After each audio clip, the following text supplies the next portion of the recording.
Olá a todos, bem-vindos. Vamos para mais um resumo da aula de hoje e vamos começar. A propósito de algumas pessoas dizerem que é um bocadinho tarde para saber estas coisas que aqui aprendemos, há um post de Carlos Lopes, o advogado de Tavira, que diz.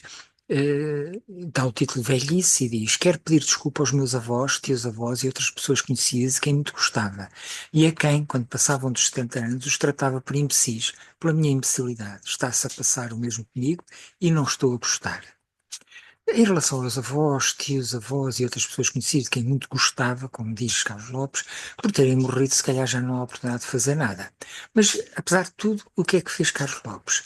Alertou com este post para as pessoas não fazerem o mesmo que eu fiz. Ou seja, tirando uma lição sobre isto, nós vamos sempre a tempo de mostrar ao mundo, às outras pessoas, como é melhor fazer diferente. E temos a oportunidade de fazer mesmo diferente, porque continuamos a interagir com pessoas que são diferentes de nós, não só mais idosas, mas são diferentes de nós em outros aspectos, e com crianças. Ora, muito bem, na aula passada estivemos a tratar da quarta competência, encorajar as crianças, e para encorajar as crianças devemos começar por não as tratar mal. De que maus tratos podemos estar a falar? De todos aqueles comportamentos que nos fariam sentir mal se nos fossem dirigidos. Em particular, vou falar aqui de 10 tipos de maus tratos sofridos por crianças. Normalmente a literatura científica concorda com esta tipologia, e começamos pela negligência emocional, em que há um desligamento por parte dos educadores relativamente à parte emocional da criança, negligência física, quando não se cuida fisicamente das crianças, maus tratos físicos parentais, já a incluir agressões, abuso sexual. Estas quatro são os maus-tratos reportados mais comumente, mas temos também o abuso emocional não verbal, o uso de silêncios, por exemplo, para afligir as crianças, o abuso verbal dos pais, insultos, ameaças, chantagens, enfim. O testemunho de violência entre familiares, quando a criança testemunha a violência entre familiares, quando testemunha a violência contra os irmãos, um penúltimo tipo de maltrato, bullying físico entre pares, por exemplo, na escola, e o abuso emocional entre pares. Portanto, estes são os 10 tipos de maus tratos. Volto a chamar a atenção para o facto da negligência física e emocional ser pior do que muitos maus tratos. Daí que retirar a criança à família normalmente só se faz em último recurso, quando realmente já há uma negligência a todos os níveis, incluindo o emocional. Por isso é tão trágico o bebê ficar numa creche sem a atenção afetuosa, personalizada e individualizada dos pais ou logo desde pequenino. A negligência emocional em relação à criança leva habitualmente à não satisfação das suas necessidades emocionais, é o que isso quer dizer, a negligência emocional significa isto, a não satisfação das suas necessidades emocionais, a pouca estimulação emocional, a uma vinculação insegura e, inevitavelmente, a problemas mentais e físicos para o resto da vida. Todos estes maus tratos são agravados em condições de pobreza.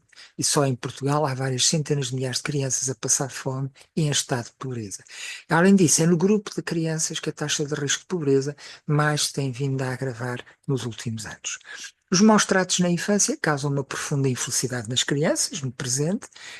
Basta a gente imaginar receber estes maus tratos hoje e não seria agradável. Imaginemos ainda por cima recebê-los sem podermos fugir deles e sem termos as defesas adultas que nós agora temos, elas não têm. Originam, portanto, um mal-estar agudo ou difuso, não só no presente, mas também na vida adulta, através de efeitos profundos na saúde física e emocional, bem como em outros aspectos do seu funcionamento, por exemplo, na educação, nos relacionamentos, na sua visão do mundo. As condições para ter riscos mais elevados devido aos maus tratos, enfim, riscos para efeitos malignos devido aos maus tratos, são dois, são ser do sexo feminino e ter baixo apoio familiar e social. Por conseguinte, encorajar é, no fundo, fazer e promover o contrário disto tudo. Vamos ver como.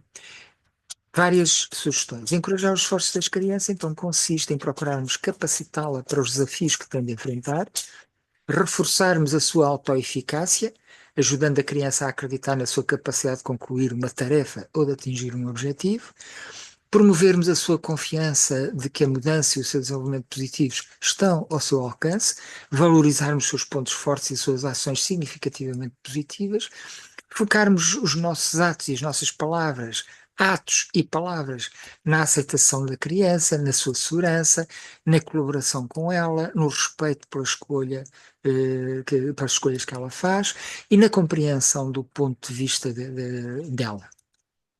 Finalmente, encorajar o esforço da criança consiste em evitar os confrontos.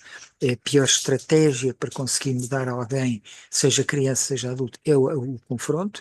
E os confrontos podem tomar a forma de críticas, rótulos, atribuições que fazemos, etc. No fundo, como, digamos, regra geral, em tudo é mantermos sempre segura a relação especial de vinculação com a criança, aquela relação de dependência que a criança tem com o seu cuidador e que exige da parte do cuidador todos estes cuidados para ela estar segura e sólida. Tudo que contribua para criar, manter e reforçar esta relação em princípio, será boa para a criança. O que não contribui será mau para a criança. Obrigado, bom fim de semana, boa semana. Para a semana temos mais uma crónica da Lídia Jorge. Até lá, tudo bom e obrigado pela vossa atenção.